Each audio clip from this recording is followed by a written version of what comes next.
Hi everyone, welcome back to Paru Veera life style. నా పేరు పార్వతి. ఈరోజు వీడియో ఏంటంటే ప్యూర్ ఆర్గానిక్ జీవామృతాన్ని ఎలా తయారు చేసుకోవాలో వీడియోలో చూద్దాము. అది కూడా కొలతలతో ఎలా తయారు చేసుకోవాలో తెలుసుకుందాము. అలాగే ఈ జీవామృతాన్ని ఎలా వాడాలో కూడా తెలుసుకుందాము. నా వీడియోను ఫస్ట్ టైం కనుక చూస్తున్నట్లయితే వీడియోను పూర్తిగా చూడండి ప్లీజ్. వీడియోను పూర్తిగా చూసి లైక్ చేయండి. కొత్తగా చూస్తున్నట్లయితే సబ్స్క్రైబ్ చేసుకోండి, షేర్ చేయండి, కామెంట్ చేయండి. ఇప్పుడు వీడియోలోకి వెళ్దాము. ముందుగా నేనైతే ఆవు పేడను తీసుకుంటున్నాను. చూడండి, ఆవులు వచ్చేసి దేశీ ఆవులు. 2 డేస్ పేడ అయినా పర్లేదు, లేదా ఫ్రెష్ పేడ అయినా తీసుకోవచ్చు. పేడతో పాటు కొంచెం మట్టిని కూడా తీసుకోవాలి. మట్టి ఏంటంటే పుట్టమట్టి కావచ్చు, లేదంటే చెట్టు దగ్గరలో ఉండే మట్టి అయినా తీసుకోవచ్చు. ఇలాగా ఈ చెట్టు ఉంది కదా, వేప చెట్టు దగ్గరలో ఉన్న మట్టి అయినా తీసుకోవచ్చు. లేదంటే గట్టు మీద ఉంటుంది కదా, అడవుల్లో గట్టులు, అలాగే పొలంలో గట్టులు ఉంటాయి కదా, ఆ గట్టు మీద ఉన్న మట్టి అయినా తీసుకోవచ్చు. ఈ 3 రకాల మట్టిలో ఏదైనా ఒక మట్టి అయితే తీసుకోవచ్చు. వేసి ఆవు పేడ, అలాగే మట్టితో పాటు ఇంకా కావాల్సిన పదార్థాలను చూద్దాము. చూడండి, నేనైతే 20 లీటర్స్ వాటర్లో 1 కేజీ దేశీ ఆవు పేడ తీసుకుంటున్నాను. జీవామృతం తయారు చేయడానికి దేశీ ఆవు పేడనే తీసుకోవాలి. దేశీ ఆవు పేడనే ఎందుకు తీసుకోవాలంటే, వానపాములు పంటలకు మేలు చేసే సూక్ష్మజీవుల సంఖ్యను పెంచేందుకు దేశీ ఆవు పేడ చాలా ఉపయోగపడుతుంది. దేశీయ ఆవు మూత్రాన్ని కూడా తీసుకోవాలి. 20 లీటర్స్ వాటర్కి 1 కేజీ ఆవు పేడ తీసుకున్నాం కదా, 1/2 లీటర్ దేశీయ ఆవు మూత్రాన్ని తీసుకోవాలి. వీటితో పాటు 20 నుండి 30 గ్రామ్స్ వరకు బెల్లం, లేదా బాగా పండిన అరటిపండు ఉంటుంది కదా, అరటిపండు గుజ్జు అయినా తీసుకోవచ్చు. 20 నుండి 30 గ్రామ్స్ వరకు తీసుకోవచ్చు. బెల్లం వచ్చేసి బాగా నల్లగా ఉన్న బెల్లం అయితే చాలా మంచిది.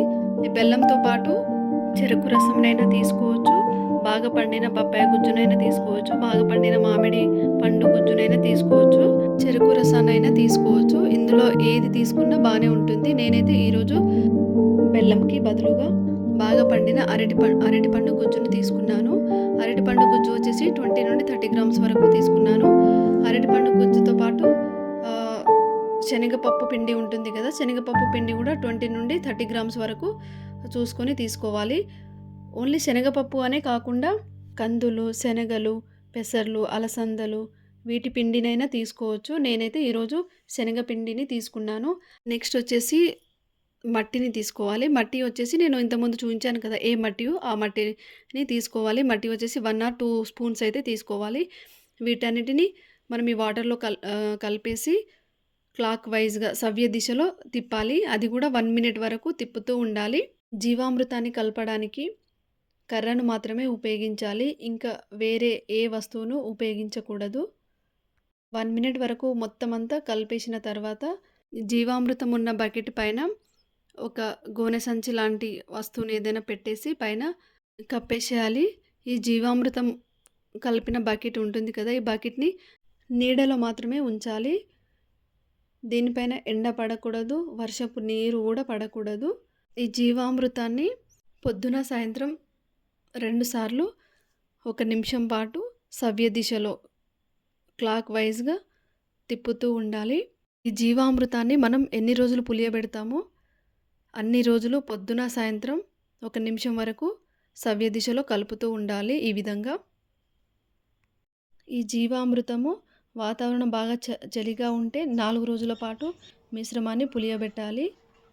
ఈ టైంలో ఎండాకాలం టైంలో అయితే 48 గంటలు అంటే 2 రోజుల వరకు పులియబెట్టాలి. 2 రోజులు అయితే జీవామృతం తయారైపోతుంది. ఎండాకాలం టైంలో చూడండి, ఇక్కడ జీవామృతం అయితే తయారైపోయింది 2 రోజుల్లో.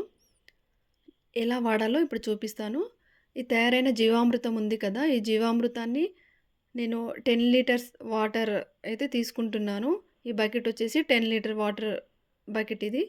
ఇందులో 1 లీటర్ జీవామృతం తీసుకోవాలి. మనం జీవామృతాన్ని వాడే ముందు మనం ఏ మొక్కలకైతే జీవామృతం పోస్తామో ఆ మొక్కకి ముందుగా వాటర్ ఇవ్వాలి. అక్కడ మట్టి అయితే తడిగా ఉండాలి, డైరెక్ట్ అయితే ఇవ్వకూడదు. మట్టిని ముందుగా వాటర్తో తడిపిన తర్వాతనే జీవామృతం ఇవ్వాలి. జీవామృతం మొక్కలకి ఇచ్చేటప్పుడు అయితే ఆ మొక్కకి కొంచెం దూరంలో జీవామృతం పొయ్యాలి.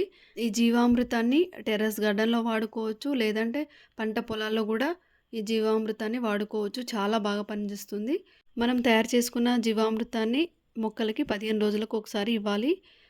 జీవామృతాన్ని మొక్కలకి ఇవ్వడం వలన ఉపయోగాలేంటంటే మొక్కలు బాగా గ్రో అయ్యి పువ్వులు, కాయలు బాగొస్తాయి. అలాగే మొక్కలు పచ్చగా ఉంటాయి.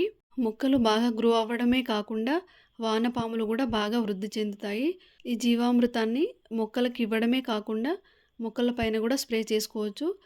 ఈ జీవామృతాన్ని మొక్కలకి స్ప్రే చేయడం వలన పురుగులను గూడా అరికట్టవచ్చు. అలాగే ఆకుముడత గూడా తగ్గుతుంది జీవామృతాన్ని స్ప్రే చేయడం వలన. ఈ జీవామృతాన్ని స్ప్రే చేయడం వలన పువ్వులు, కాయలు రాలకుండా ఉంటాయి. అలాగే మొక్కలు బాగా గ్రో అయ్యి ఈల్డ్ ఎక్కువగా వస్తుంది. నేను జీవామృతాన్ని ఇవ్వడం వల్లనే చూడండి మా పెరటి తోటలో అలాగే టెర్రస్ గార్డెన్‌లో గూడా మొక్కలు ఈ విధంగా ఉంటాయి. ఇంత హెల్తీగా, పచ్చగా పువ్వులు ఎక్కువగా వచ్చి ఈల్డ్ గూడా చాలా బాగొస్తాయి. నేనైతే మంత్లీ 2 టైమ్స్ నా మొక్కలకి జీవామృతం ఇస్తూ ఉంటాను. మీరు కూడా ఈ విధంగా ఆర్గానిక్ జీవామృతాన్ని తయారు చేసుకోండి.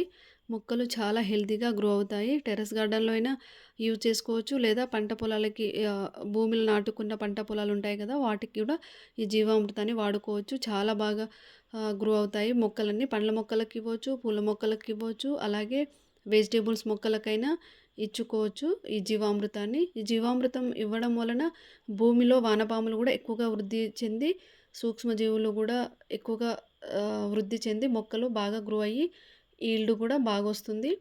ఈ వీడియోను చూశారు కదా! ఈ వీడియో గనుక యూజ్‌ఫుల్ అనిపించి నచ్చితే లైక్ చేయండి, షేర్ చేయండి. అలాగే కొత్తగా చూస్తున్నట్లయితే సబ్స్క్రైబ్ చేసుకోండి. కామెంట్ చేయండి.